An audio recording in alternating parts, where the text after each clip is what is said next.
buri uko agiye kugitangira ntabura ibintu bimubwira bimugomesha bimubwira uti iki kintu nyamara ntuzagishobora cyangwa se cyanze bigenze gutya banza utsinde ubwo bwoba. Listen, buri muntu wese agira ubwoba, buri muntu wese agira ubwoba, buri muntu wese twese tugira ubwoba, dufite ibyatunaniye feyira n'ibiki, ariko ikibazo si ubwoba kuko ugomba kubugira, ahubwo ikibazo ni uburyo uneshamo ubwoba. Wabasha kunesha ubwoba hanyuma ukavuga uti nubwo mfite ubwoba ariko ikintu reka ngitangize, kuko iyo utanesheje ubwo bwoba bwo gutangira ikintu ni handi ushobora kumara imyaka ibiri itatu ine upanga gukora ikintu cyarakunaniye neza kubera ubwoba. Ugomba gushirika ubwoba bwo gutangira. Ngiye kukubwira ibintu 5 bihagarika intego z'umuntu, bigenda bikwicira intego gake gake kugeza aho nyine ubyibagiwe ukavuga uti reka nkomeze nikore gutya nyine. Ngiye kubwira ibintu 5 ariko si byo gusa, ahubwo ndakubwira n'uburyo ushobora kubishyira ku murongo. Harimo umukino w'amafaranga, umukino w'imitekerereze, buri kintu cyose gisaba gutekerereza. Ngiye kukubwira ibyo bintu. Niba utarakora subscribe kuri Farm Mindset kuri iyi channel, kora kuri subscribe hanyuma nkubwire ibyo bintu 5. Ubundi nyisoza kaminuza amashuri, numvaga ngiye hanze ngiye gukora bya danje nkashaka amafaranga, ariko ntago ariko byagenze. Ahubwo nageze hanze nsanga nta bantu tuziranye wenda ngo bandangire ibiraka, nta mafaranga mfite wenda ngo amfashe nyine kugenda nshakisha. Umuntu afite udufaranga natwo nyine tudakomeye. Ibyo byatumye nkomeza nshaka ibiraka cyane, ndwana nshengera nshaka ahantu nanyura kugira ngo nanjye nangire kubona akazi. Najya kubona uturaka duke duke, mpura n'umuntu abona ndakora, najya gukora amashanyarazi, nasoje kaminuza y'amashanyarazi, ndakora ndagerageza, bagenda babona ko ngenda mbishobora. Ariko icyo si cyo kibazo nshaka kukubwira, ahubwo nyuma y'uko nsoje ibyo biraka nkakorera amafaranga make make gutyo nkaterateranya, none nza no kubona akazi kishyura ku kwezi. Sawa, ibintu nyine biri aho ngaho bimeze neza. Ariko n'ubundi hashize igihe nza guhura n'ikibazo cyambazaga gutya. Naribajije se niki kintu mfite, niki kintu nakoze cyerekana ibyo nakoze byose. Niki mfite cyerekana ibintu byose nakoze ngo muri uwo mutego. Ntangira kwibaza igihe cyose maze nkorera amafaranga, niki kintu cyerekana ibyo nakoze. Bivuze ngo iyo nza kumenya mbere ko hari ibintu binega bituma nagera ku ntego zanjye nk'uko navuye muri kaminuza meze, hari ibintu nakabaye narakoze. Ikintu cya mbere tugiye guheraho ni ukudafata icyemezo. Sasa kudafata icyemezo gihamye, urabona abantu twese turashaka gutsinda, turashaka nyine gutera imbere, ariko ikibazo gihari si icyo. Ikibazo uko dushaka gutera imbere, ahubwo ikibazo ni ntago tuzi neza niki dushaka gutera imberemo, nta direction, nta plan nyine ushaka gutera imbere, ariko nta mipangu, nta cyerekezo, nyine biraho. Ukuri ni uko iyo utazi aho ujya uzagera ahantu henshi pe, ariko ntago ariho uzaba ushaka kugera, kandi icyo si cyo kintu wifuza. Bivuze ngo shyiraho imipangu, icara ubanza urebe ndashaka iki. Ngeyo nza kumenya mbere ko burya kwirukanka ku mafaranga, guhora umuntu ashaka amafaranga nta cyerekezo, nta plan na direction. Iyo nza kumenya mbere ko ari uko bimeze, burya nakabaye naricaye nkabanza nkashaka niki nshaka neza, ndashaka kugera kuki, ese ndasabwa iki, nkashyiraho plan, nkakora plan ziganisha kuri cya cyerekezo nshaka. Ariko kubera ko nasohotse nshaka amafaranga ariko nta plan nta direction, birangira n'amafaranga nashatse nkayabona, cyangwa se nkayabona ariko n'ubundi bikarangira amafaranga agiye nta kintu asize. Uko yinjiye akaba ari nako asohoka, nta kintu asize, impact ntazo. Sasa bigatuma nibaza niki kintu mfite gishobora kugaragaza igihe gishize nkora. Urumva, shyiraho plan, shyiraho intego. andika, ndashaka gukora iki, ndashaka kugera kuki, ese biransaba iki, byamfata igihe kingana gute. Andika byibuze icyerekezo cyawe, ukore plan. Icyo nicyo kintu cya mbere. Ikintu cya kabiri abantu bose bajya bahura nacyo, ndetse nanjye cyakomeje kungora cyane, ni ikintu bita gutinya gutangira. Urabona, buri muntu wese aba ashaka gukora ikintu, hari ikintu aba atekereza kumva nyine agikoze kumva cyamukorera.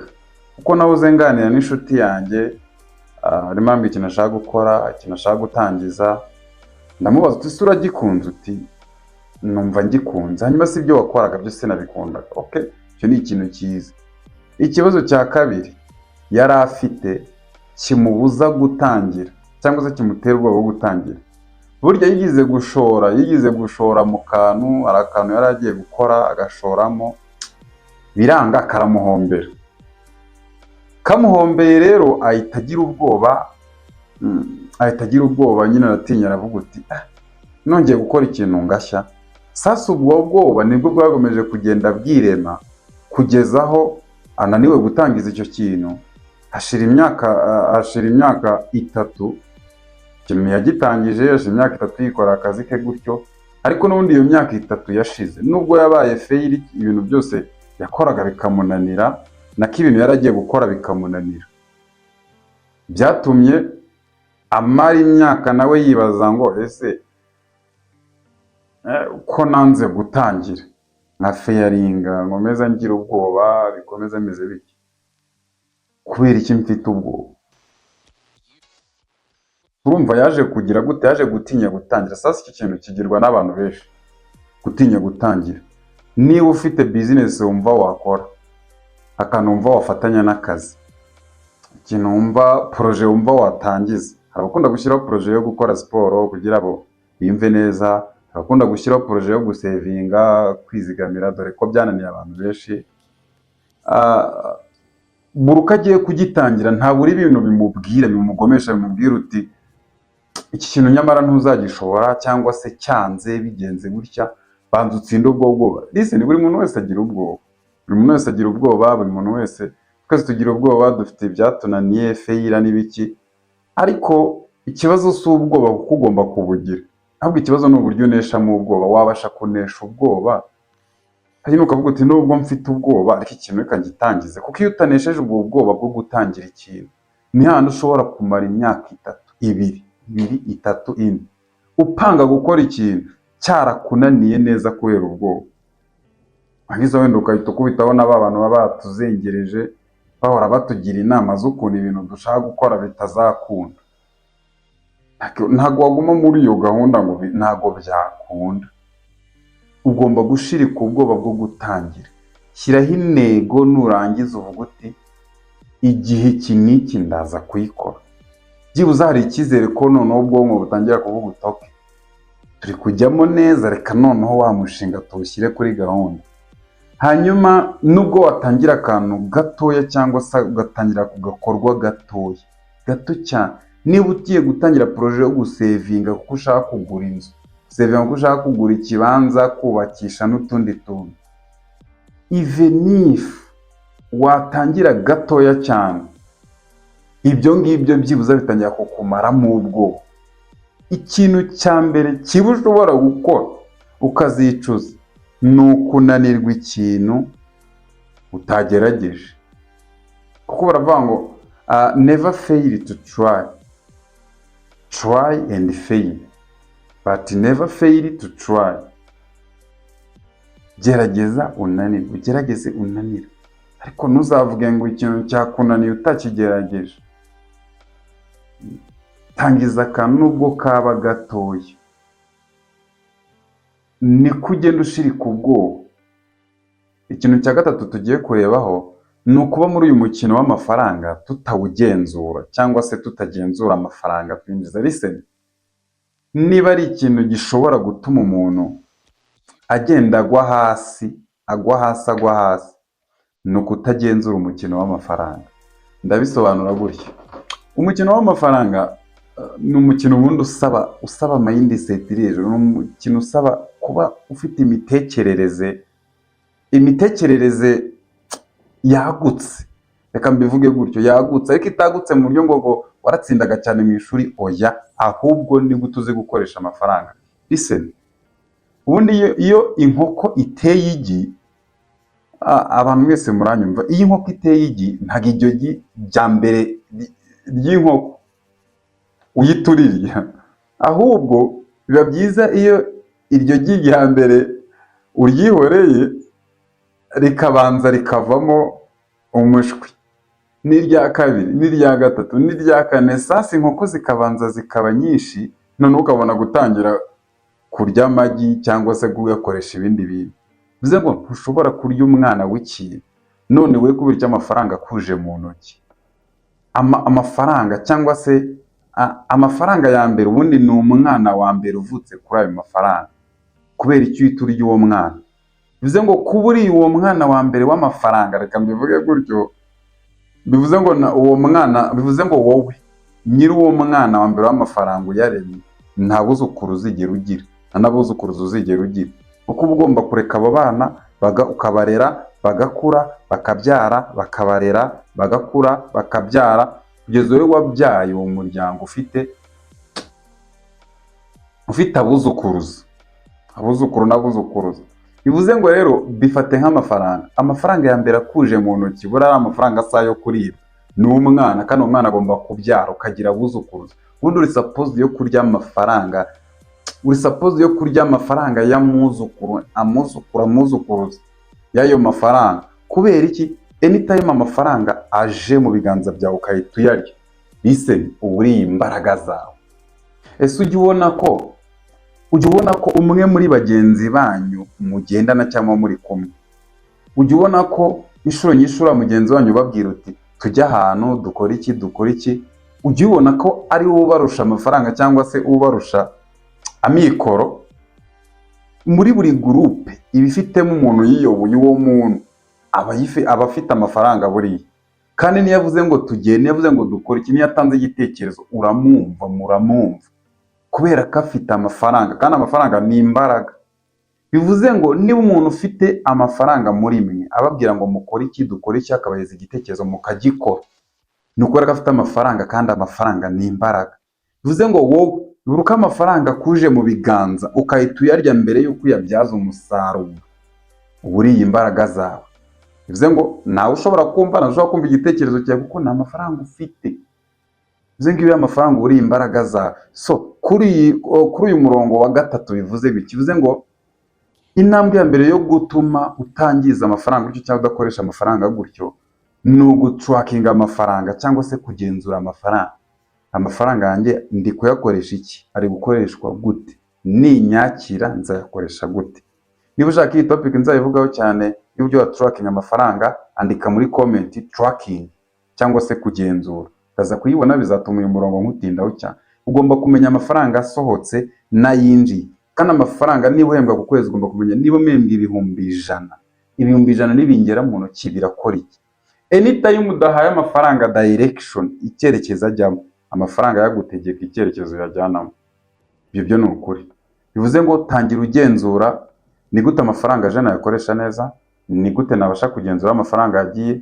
Kugira umenye amafaranga yagiye ni uko utangira kujya wandika amafaranga ukoresheje ibintu gake gake. Genda ubona ahantu hari umwenge, kuko umwenge mutoya uruhamisha ubwato bunini. Genda ubona ahantu amafaranga yawe agenda agendera gake gake, ibyo bigafasha kugarura amafaranga yawe ariko ugenda wisubiza imbaraga wabuze. Point ya kane yangiza inzozi z'umuntu ni ugutinya options z'abantu. Mwese ibintu bitubaho, gutinya options z'abantu. Listen, ntugenzura amafaranga yawe, ntuvuga ku mafaranga yawe, ntufata decision, utinya kuganira n'abandi ibitekerezo byawe, utinya gusa uko abantu bari bukubone n'uko bari bukuvugeho. Listen, kuvuga ukuri ku mafaranga yawe iko freedom. Yego, uri kubona ko ufite inote ya 5 yonyine, kandi uri kubona ko nuyitanga bishobora kuba ibibazo wenda bitewe na situation, ariko kubera gutinya se uyu muntu se none harabivuga ate, ninyamwima, ninanga kubagurira, ninamuhaka, ninagira gute, arabivuga gute, ugasanga wita ku bantu cyane kurusha uko witaho. Ibyo no gushaka validation, ibyo no gushaka validation y'abantu, kandi validation y'abantu irarangira. Buri uko witaye ku byo umuntu ari buvuga ari bukore, nta kintu ushobora gukora. Rero witinya options z'abantu, niba badakunze ibintu nyine wenda uko wabikoze, kandi wabikoze kugira ngo ugire ikintu wubaka, ibyo ntabwo wakabitinya. So witinya options z'abantu, kora icyo wumva ari ukuri. Abo mutari mu murongo umwe ubahunge cyangwa se ubihorere.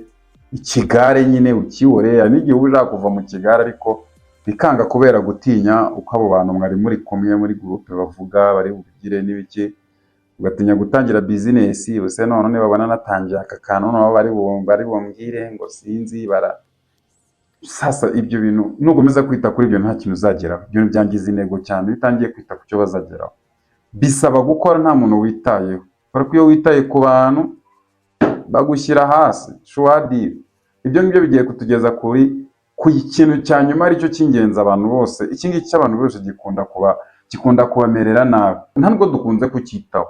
Ni ukuvuga ngo ikintu cya gatanu ni ukubaho tutabanje gusuzuma, kubaho tudasuzuma ubuzima bwacu. Listen, abantu benshi babaho nk'ababaswe, ukora ibintu nyine, ukora ibintu utatekerejeho, ugakora ibintu kuko nyine biri hariya. Ntushobora ukora ibintu nyine random, muri nyine nk'aho wagira ngo ari umuntu abigushyizemo. Sasa hari ikintu bita kwitekerezaho, kwiyigaho. Wari wafata akanya ngo wiyigeho, wicare uvuge uti okay, ubundi ibintu ndi gukora, ibintu nkora, uburyo mbikoramo abo turi kumwe, ese biri kuganisha aho nshaka? Listen, gushaka ikintu no gukurikiza uburyo n'amategeko yatuma ugera ku kintu, ibyo ni ibintu bibiri bitandukanye. Ushobora kuba ushaka kubona amafaranga, ushobora kuba ushaka kubona agaciro, ushobora kuba ushaka kubona ikintu cyaganje, ariko kuba ugishaka gusa ntibihagije. Hari amategeko, hari amabwiriza, hari ibintu ugomba gukurikiza. Ushobora kumara igihe ushaka ikintu unagikorera ariko kikangukanirwa kukigeraho. Kubera iki? Icyo kintu hari ikintu bisaba kugira ngo ukigereho, hari icyo bisaba gukora, gutunganya. Ariko wowe nubwo ugishaka, wowe urashaka kwicira muri iyi nzira, kandi icyo kiri hano urumva byakunda. Icyo kintu cya gatanu cyica intego, kudasuzuma ubuzima bwawe. Icara wibaza uti reka turebe ubundi ibintu ndi gukora, abantu turi kumwe, ibi bintu biraganisha neza ahantu nshaka kugera. Kuko gushaka kugera ahantu no gukora ibintu bisabwa ni ibintu bitandukanye. Gukora no gukurikiza amabwiriza. Niyo mpamvu uzasanga umuntu amaze imyaka 5 ahantu akora, ariko utamubaza ngo ese kumaze imyaka 5 ukora, ubundi ni iki waremye ahantu, iki wakoze, byagenze bite? Kubera iki? Ntawe ubwe yisuzuma ngo arebe uko nkora, aho nkorera, uburyo nkoramo ibintu. Si ibintu biraganisha aho nshaka. Kubaho gusa bisanzwe, ibyo ntabwo byakunda. Ugomba kwicara ukisuzuma ukavuga uti ibintu nkora birakwiye, biraganisha aho nshaka. Nusanga bitaganisha aho ushaka, wicare wandike ahantu ushaka kugera, icyo ushaka. Nurangiza utangire ugendere muri uwo murongo. Listen, ukore kuri video urimo urabona aho ngaho imbere, iraza kuhita kugeza kuri video natambukije ivuga ukuntu ugomba guhindura abakuzengurutse kugira ngo ubone imbaraga zigufasha. Nabuze ndi kuganira n'umushuti wanjye, namajuti niba ushobora guhamagara contact 10, ibi contact 10 utarabona umuntu uguhereza 5,000 cyangwa 10,000, nta bantu ufite. Ukuri nuko ikibazo ntabwo ari amafaranga makeya ufite cyangwa ukorera, ahubwo ikibazo ni uko utazi kugenzura ubuzima bwawe mu mpande zose. Kuri izo ngingo twagize gute twavuzeho. Niba ushaka kuva mu mukino wo gutangira kubaka ubuzima bwawe no kugenga ubuzima bwawe, kora subscribe kuri iyi channel, kuri Farm Mindset, kugira ngo tuzamure imitekerereze itangira kukwereka neza kuntu ushyira ubuzima bwawe ku murongo. Kuko ikibazo ntabwo ari amafaranga yanjye, ikibazo ni ahangawe witwara ute. Yego, reka nsoreze kuri aya magambo. Aya magambo aravuga uti ubuzima bwawe ni company, igihe cyawe ni capital, amafaranga ni igikoresho. ubuzima bwawe ni iki? Ese uri umukozi ugenga ubuzima bwawe, cyangwa uri umukozi bagenga ubuzima bwe? Reka duhure kuri video ikurikira. Ciao.